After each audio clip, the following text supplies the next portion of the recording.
ভবিষ্যৎ উজ্জ্বল নক্ষত্র প্রতিটি মানুষের হৃদস্পন্দন স্বরাষ্ট্র প্রতিমন্ত্রী লুৎফুজ্জামান বাবুর মুক্তির দাবিতে। আপনারা জানেন এবং বুঝেন, মাওলানা আব্দুল হামিদ খান ভাসানী বলেছিলেন, আসাম আমার, ত্রিপুরা আমার, পশ্চিমবঙ্গ আমার।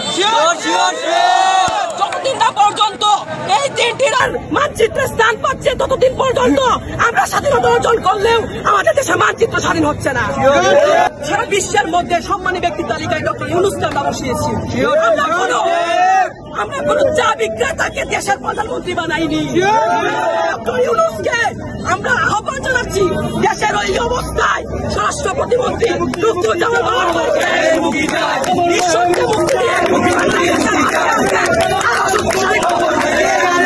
leader Mr. Muhammad Nafiullah bonding and rally was